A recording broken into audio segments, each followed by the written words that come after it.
El brazo gira en sentido antihorario alrededor del pasador A. En este punto A hay un pasador que comporta como una bisagra y que permitirá que ese mecanismo pueda girar.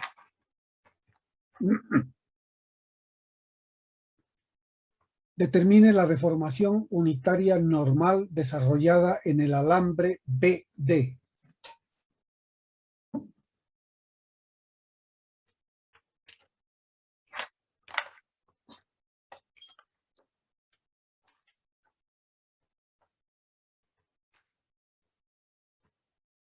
Bueno, aquí hay un poquito más de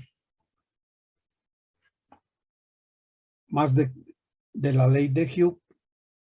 También hay una parte de equilibrio que se debe resolver según las ecuaciones de la estática.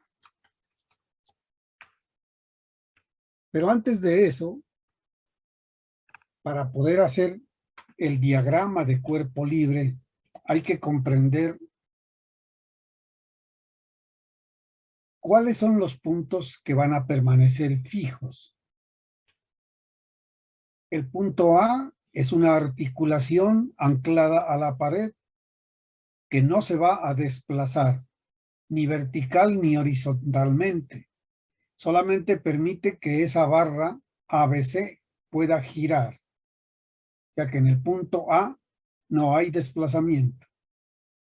Asimismo, en el punto D también, allí está anclado el cable BD.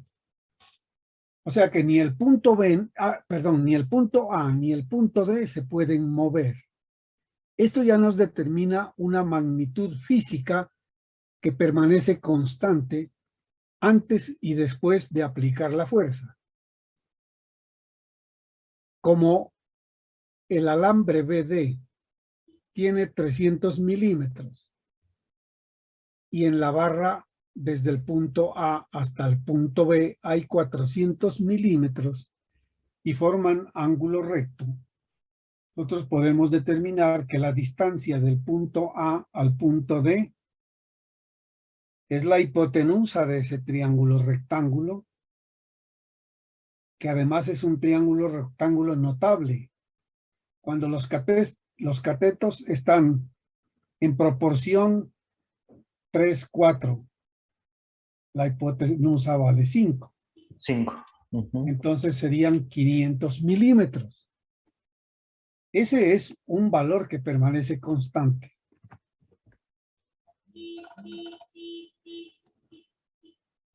Aquí lo he trazado como AD. Y este es el ángulo beta que originalmente tiene la estructura antes de aplicar la carga. O sea que ese ángulo beta es el arco cuya tangente es de 300 sobre 400, igual a 36.8699. Y la distancia AD, como ya lo dijimos, es 500 milímetros.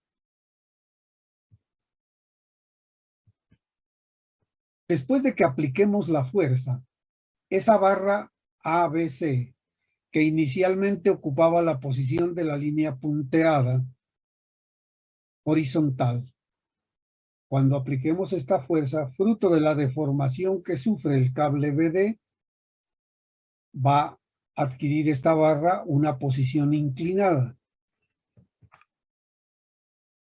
O sea que va a cambiar el ángulo beta, que sería un ángulo beta prima. Pero las demás magnitudes, la distancia del punto A al punto B, no ha cambiado, sigue siendo 400 milímetros, pero ya no están en la posición vertical, sino que habrá tomado también un ligero giro. Sabemos que el brazo gira en sentido antihorario alrededor del pasador un ángulo de 0.05 grados. O sea que ahora nuestro ángulo es el beta que teníamos original más 0.05 grados. Por eso tenemos aquí entonces 36.8699 más los 0.05.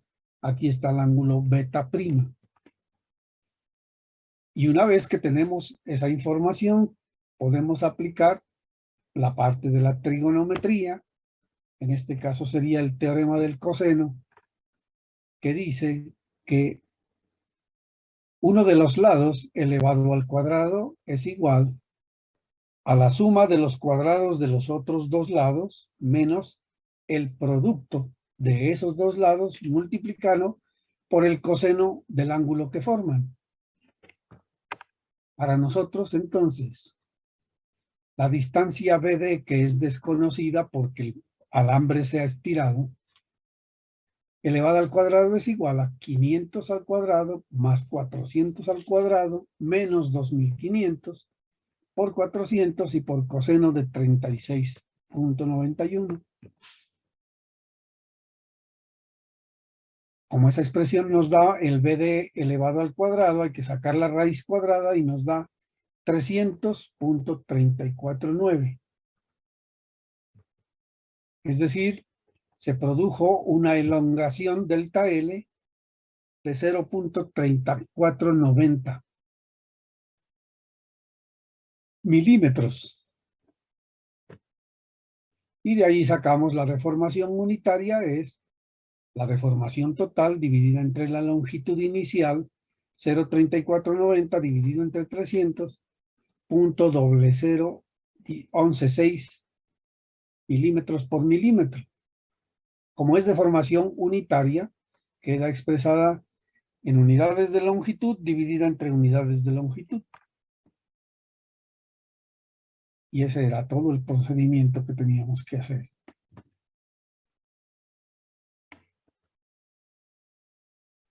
Profe, ¿puede Pues, dejar el procedimiento que platico? perdón. ¿Puede dejarnos ver el procedimiento? Ah, ya.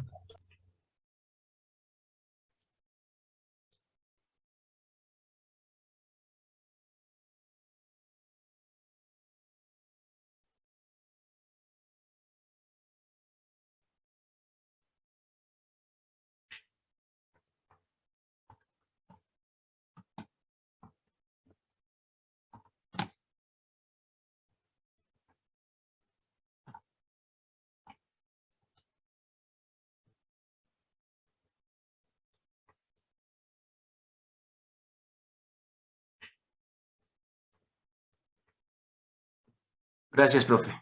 Listo. Entonces, comiencen a resolver esto.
En este problema, quizá lo único que hay que tener en cuenta es y que el enunciado no lo dice, es que ese módulo de elasticidad está en libras por pulgada cuadrada.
Ahí están los datos.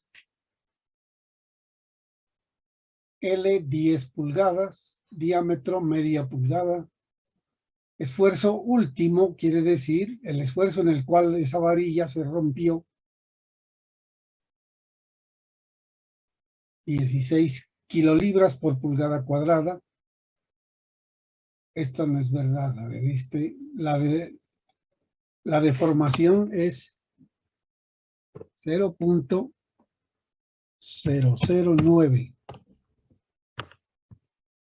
No son milímetros, sino pulgadas. Módulo de elasticidad, 10 a la 1 por 10 a la 6. 10.1 por 10 a la 6.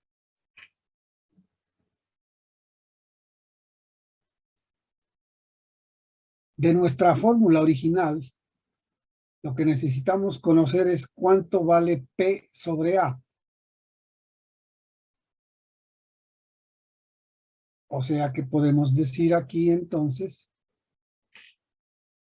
que el esfuerzo es igual a la deformación delta L, que vale 0.009, por el área, perdón, por el módulo de elasticidad y dividido entre L. Voy a copiar esta expresión acá y la transformamos acá. Lo que nosotros necesitamos conocer es P sobre A. Pero P sobre A es sigma, esfuerzo, igual, dijimos, a delta L. Este P ya no va aquí. Aquí va delta L.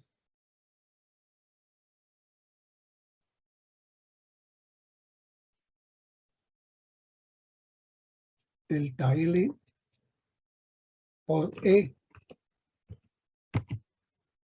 dividido entre L. Eso es todo lo que tienen que hacer, jóvenes. Y esta L de aquí es minúscula.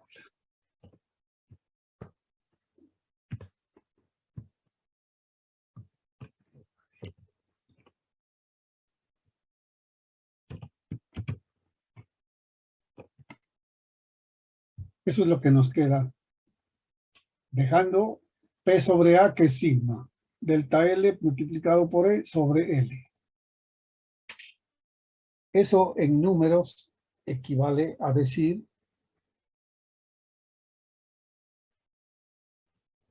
0.009. 0.009. Por el módulo de elasticidad. 10.1 por 1.000.000.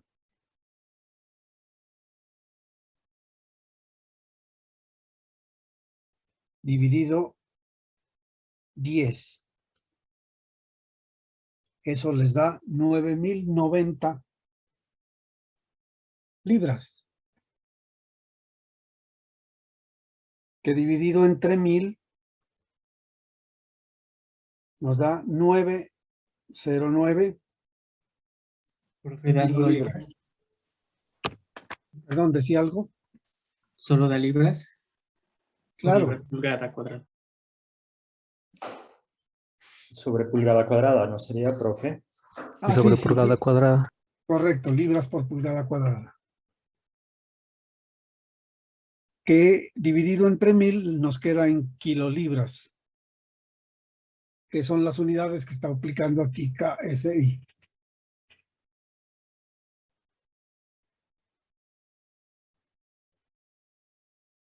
Y aquí viene el concepto del factor de seguridad. Vamos a poner, aquí nos dio igual 9.09.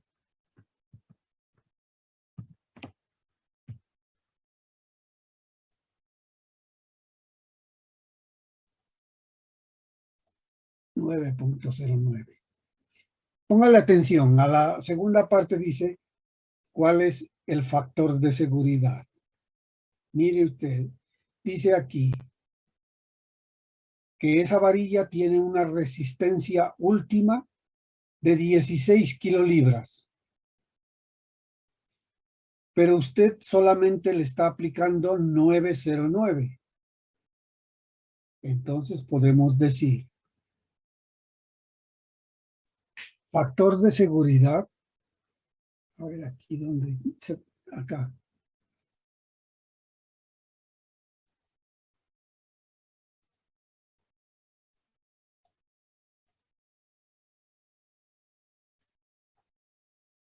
Factor de seguridad.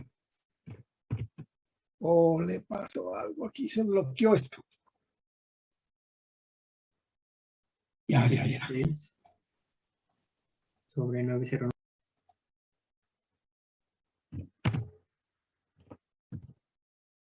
Factor de seguridad igual. A ver, que es que no me muestra.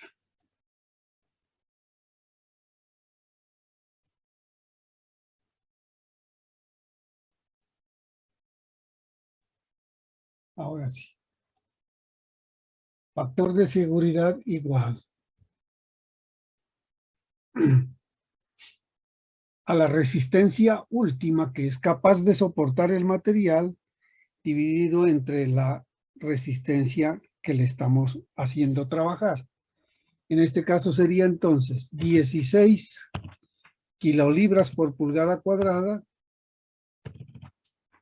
16 dividido entre 909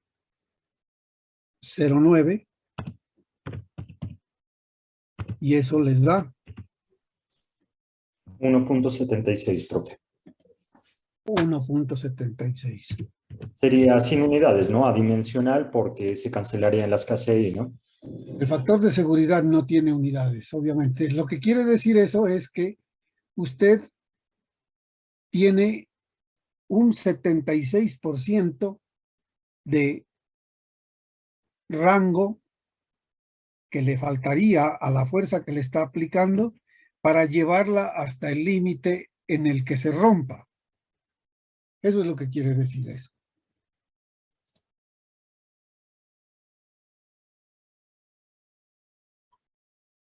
Bueno, miremos. Por acá hay otros. Creo que les interesaba especialmente lo de la temperatura, ¿no? Miremos antes de que se nos acabe el tiempo esa parte de temperatura.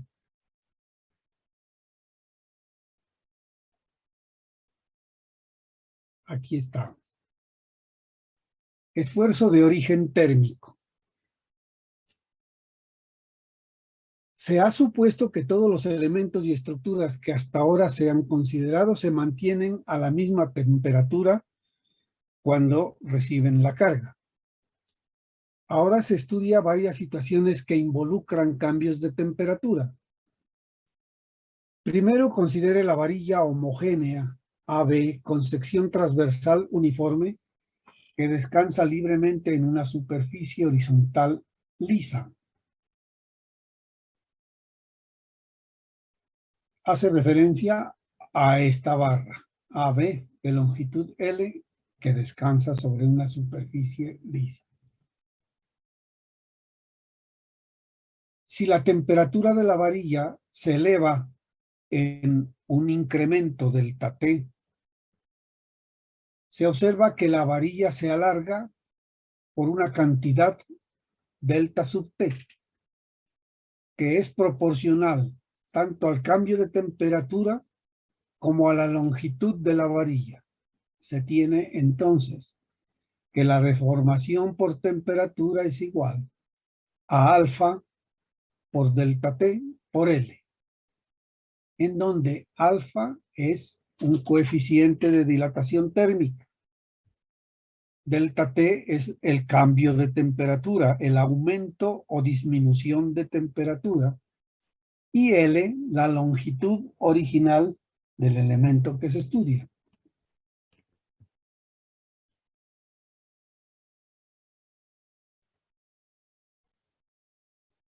Esta es la fórmula que teníamos allí. Donde alfa es una constante característica del material llamada coeficiente de expansión térmica.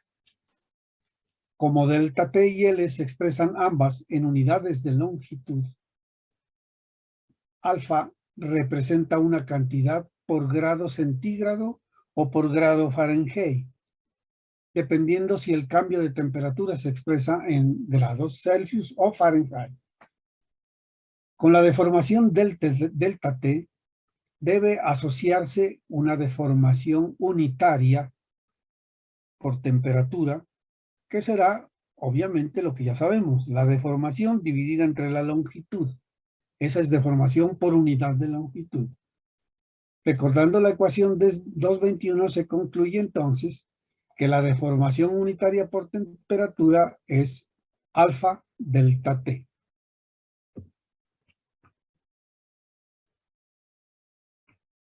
La deformación E sub T se conoce como deformación unitaria térmica, ya que es causada por el cambio en la temperatura de la varilla. En el caso que consideramos aquí, no existe esfuerzo asociado con la deformación unitaria por temperatura. ¿Por qué? Porque dijimos que estaba sobre una superficie lisa. Ahora suponga que la misma varilla AB de longitud L se coloca entre dos soportes fijos a una distancia L uno del otro. Nuevamente, no existe esfuerzo ni deformación en esa condición inicial. Si se eleva la temperatura en delta T, la varilla no puede alargarse debido a las restricciones impuestas en sus extremos. La elongación delta T de la varilla es por lo tanto 0. Como la varilla es homogénea y de sección transversal uniforme, la deformación unitaria por temperatura en cualquier punto es delta T sobre L. Y por lo tanto también 0.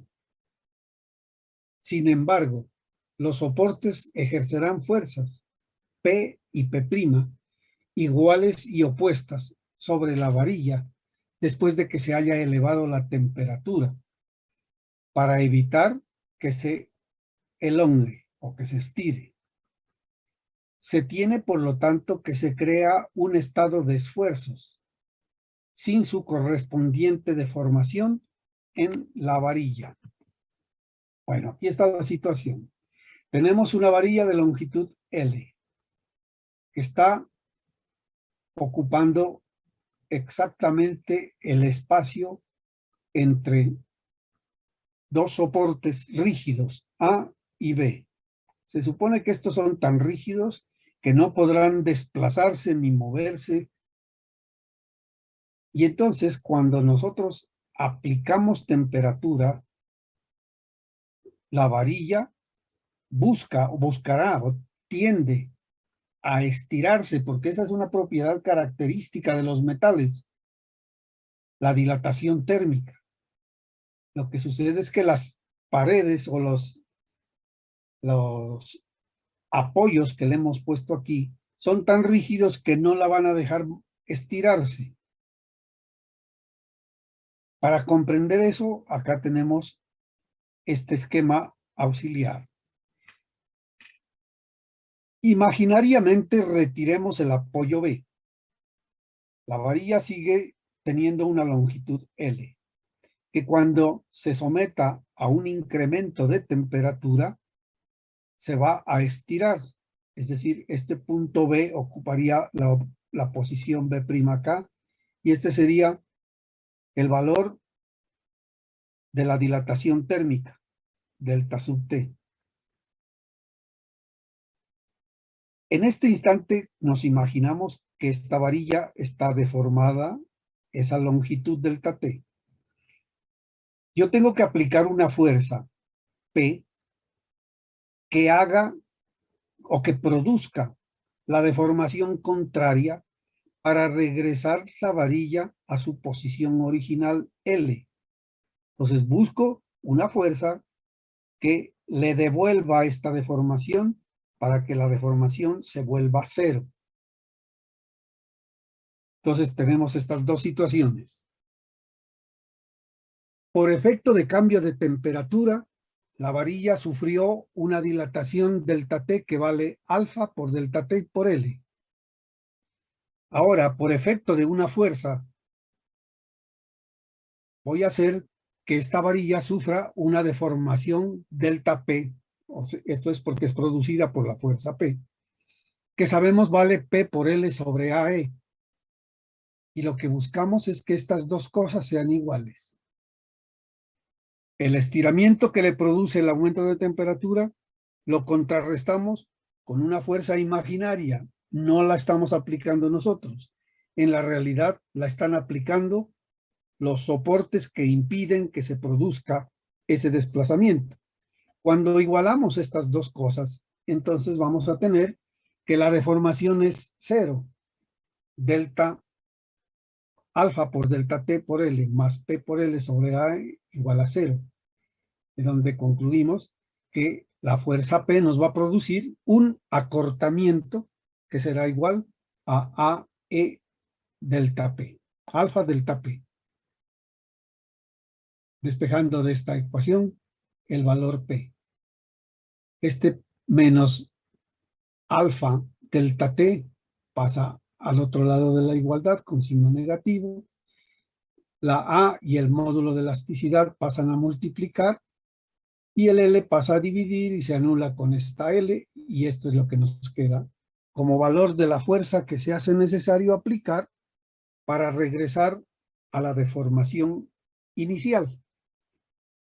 Si lo que quiere usted es calcular la fuerza, si lo que quiere es el esfuerzo, pues pasa esta A dividir y entonces tiene el esfuerzo por cambio de temperatura.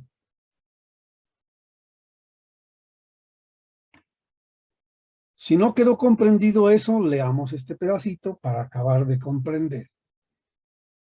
1. Se considera a la estructura descargada de toda fuerza aplicada y sin ligaduras que impidan la libre deformación térmica.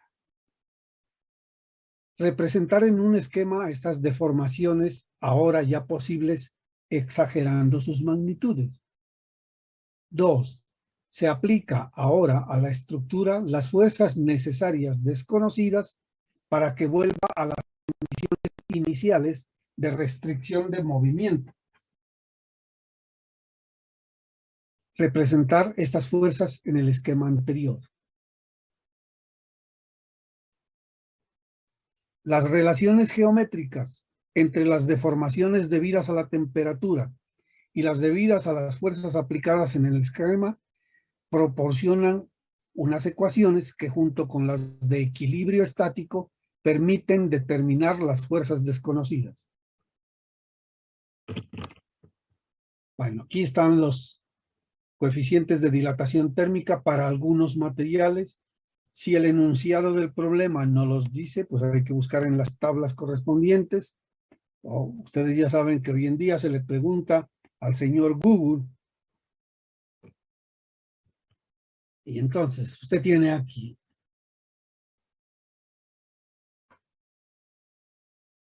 una barra de acero A36. A36 es la forma de identificar en los catálogos de metalurgia los materiales que se muestran en la figura 418. Cabe justamente entre dos soportes fijos cuando la temperatura es de 60 grados Fahrenheit. Si la temperatura se eleva a una temperatura T2 de 120 grados, determine el esfuerzo térmico normal promedio desarrollado en la barra. Entonces, en la figura 418A se muestra el diagrama de cuerpo libre de la barra. Como no hay carga externa, la fuerza en A es igual, pero opuesta a la fuerza en B. Es decir, FA igual a FB igual a F. El problema es estáticamente indeterminado porque esta fuerza no puede determinarse a partir del equilibrio. Aquí de nada nos sirve en este caso la suma de fuerzas por lo pronto. Este terminó aquí. Bueno, no lo completamos. Quiero que resolvamos algo que les llamó. Acá está. Como delta AB igual a 0, o sea, la deformación en la barra AB es 0. El desplazamiento térmico delta T que se produce en A está contrarrestado por la fuerza F que se requiere para empujar la barra delta F de regreso a su posición original. La condición de compatibilidad en A se convierte entonces que delta AB es igual a 0 y que es igual a la dilatación térmica menos la dilatación por la fuerza. Esta ecuación ya la vimos. Se necesita que la deformación por temperatura menos la deformación por la fuerza nos dé igual a 0. Y entonces tenemos que la fuerza debe ser igual a alfa delta T por el área y por el módulo de elasticidad, situación en la que hay que simplemente reemplazar valores y mirar lo que siempre les digo, compatibilidad de unidades de medida. Los grados Fahrenheit se anulan con el incremento de grados Fahrenheit. Aquí tenemos alfa vale 6.60 por 10 a la menos 6 sobre grado Fahrenheit. Como esto tengo que multiplicarlo por el incremento de temperatura, que es 120 menos 60. ¿Por qué? Porque la temperatura inicial eran 60 grados y se elevó hasta 120. Entonces, el incremento delta T es 120 menos 60 grados Fahrenheit, que se van con grados Fahrenheit de acá. Tenemos una área de media pulgada elevada al cuadrado, 0.5 pulgadas al cuadrado. Y un módulo de elasticidad de 29 por 10 a la 3 kilolibras por pulgada cuadrada. La relación de esta, o la realización de estas operaciones aritméticas nos ha dado 2.87 kilolibras por pulgada cuadrada. Esa es, perdón, kilolibras, estas son fuerza. Ahora, si dividimos esa fuerza entre el área, tenemos el esfuerzo, o sea, 2.87 entre media pulgada elevada al cuadrado. Tenemos 11.5 kilolibras por pulgada cuadrada.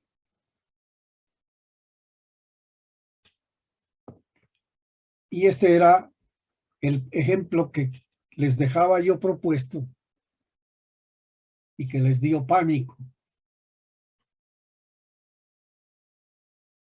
Entonces, si seguimos los pasos recomendados, vamos a ver, me salgo de aquí para poder escribir directamente.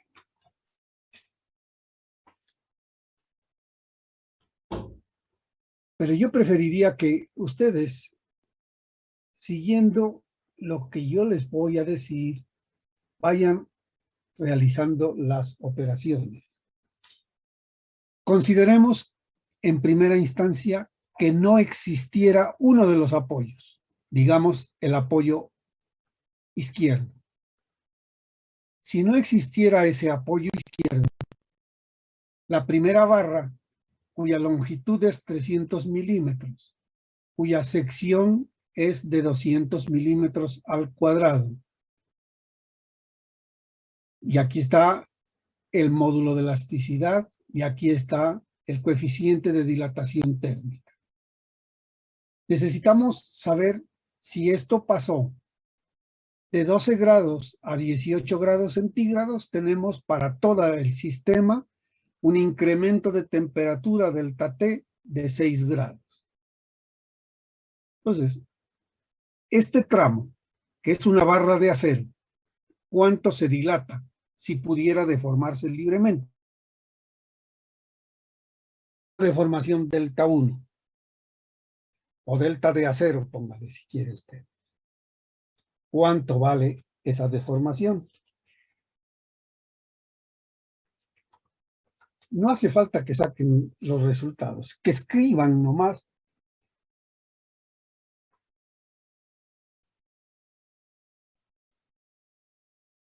Sabemos que delta T, o sea, dilatación por temperatura, va a ser igual a alfa. Para el primero, esto es 12 por 10 a la menos 6. Multiplicado por delta T. Delta T es 6 grados. Entonces tenemos 12 por 10 a la menos 6 por 6 y por la longitud. La longitud es 300 milímetros. Expresémosla en metros. Serían 0.3 metros. Esa es la dilatación en el acero. Luego tenemos la dilatación en el latón. El latón tiene una longitud de 200 milímetros, una sección de 450 milímetros cuadrados, un módulo de elasticidad de y un coeficiente de dilatación térmica de 21 por 10 a la menos 6 sobre grado centígrado. Encontremos cuánto sería esa dilatación en el latón. Aplicamos la formulita. Alfa, 21 por 10 a la menos 6, multiplicado por delta T, 6 grados centígrados, y multiplicado por la longitud, 200 milímetros, que expresado en metros es 0.20. Esa es la dilatación en el latón. Vamos con la dilatación en el tramo de la barra de bronce. Alfa. Alfa en el bronce dice 17 por 10 a la menos 6 por grado centígrado. Por la delta T, cambio de temperatura, 6 grados centígrados. Y por la longitud, 100 milímetros, que expresado en metros es 0.1. Ahí tengo dilatación en el acero, dilatación en el latón, dilatación en el cobre. Si esto lo dejamos mover libremente, este punto A que estaba en este sitio se va a desplazar la suma de las tres dilataciones. O sea que la dilatación total va a ser delta acero más delta latón más delta cobre. ¿Es correcto? Ahora sí, viene y le aplicamos aquí una fuerza imaginaria.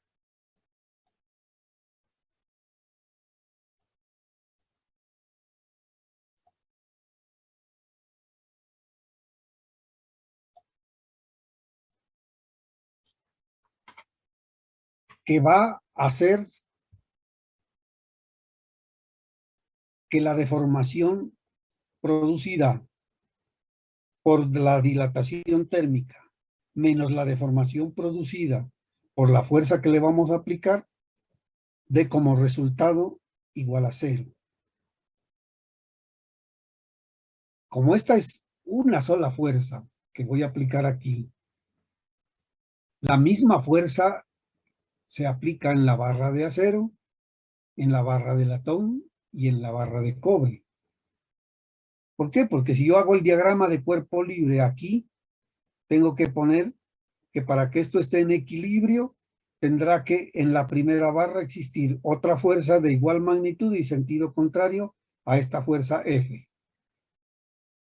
Si hago el diagrama de cuerpo libre hasta el punto donde se une el latón con el cobre, voy a tener aquí una fuerza de igual magnitud a F y de sentido contrario para que esto esté en equilibrio.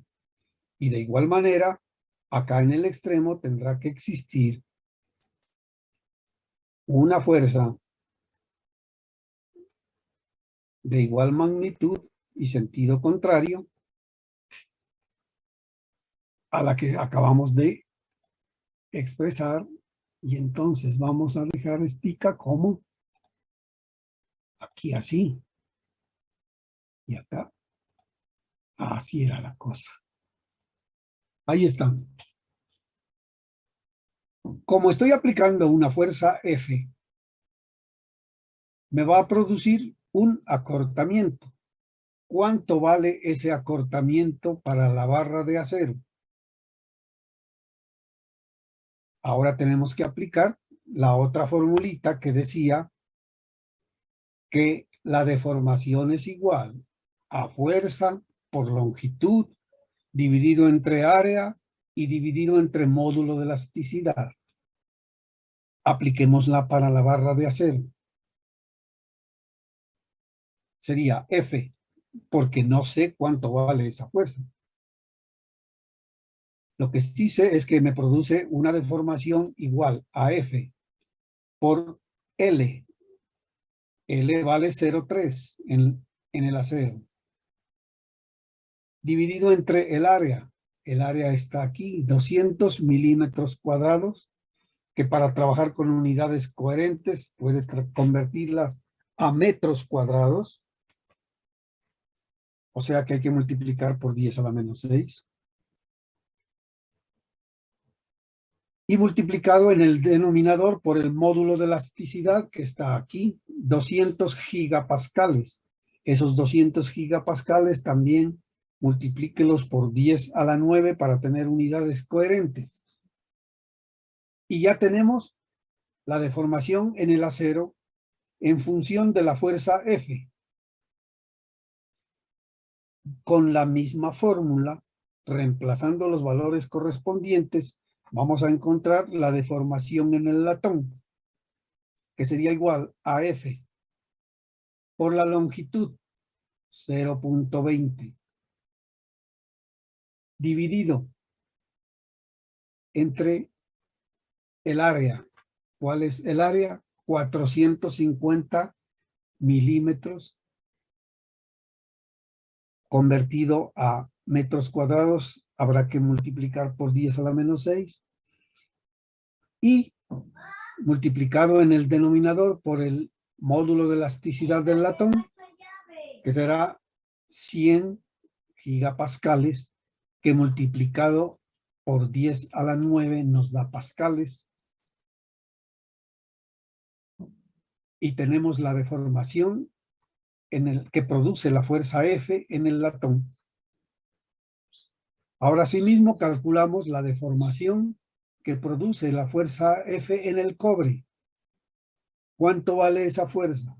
F por la longitud, 0,10, dividida entre el área, 515 milímetros cuadrados por 10 a la menos 6 para pasar a metros cuadrados, y multiplicado por 120 por 10 a la 9 gigapascales.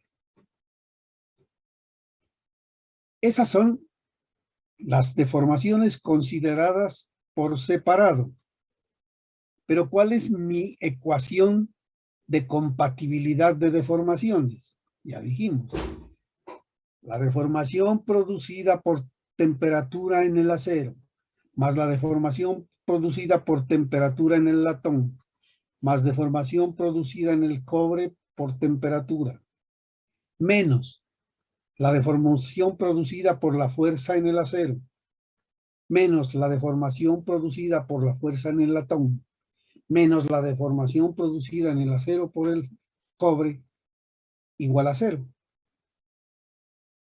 Es una ecuación larga, pero que tiene una sola incógnita. ¿Cuál es esa incógnita?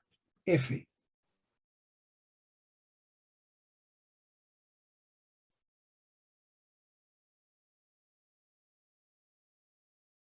Y ahora sí, si ya tengo esa fuerza F, divido entre el área del acero y encuentro cuál es el esfuerzo con el cual está trabajando el acero. Divido entre el área del cobre y me da cuál es el esfuerzo en la barra de cobre y cuál es el esfuerzo en la barra de latón. Ese es un problema que parecía imposible de resolver y se resuelve con una ecuación de una sola incógnita.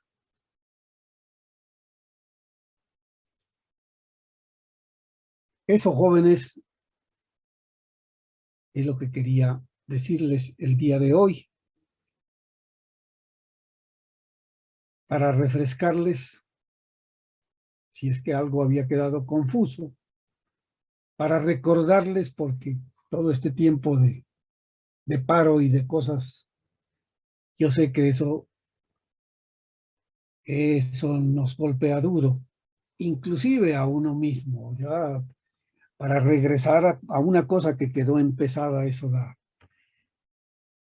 da malestar, pero ya tuvimos esas 2 semanas de como que sí, como que no, y ahorita sí ya nos concentramos nuevamente en el quehacer de la cotidianidad. Y el quehacer de la cotidianidad para ustedes es estudiar. Por eso se llaman estudiantes. ¿Por qué? Porque dedican la mayor parte de su tiempo a estudiar. De lo contrario, no serían estudiantes. Me agrada haber podido compartir con ustedes y nos encontramos en nuestra próxima sesión el día jueves para llevar a cabo la evaluación, si es que las circunstancias lo permiten.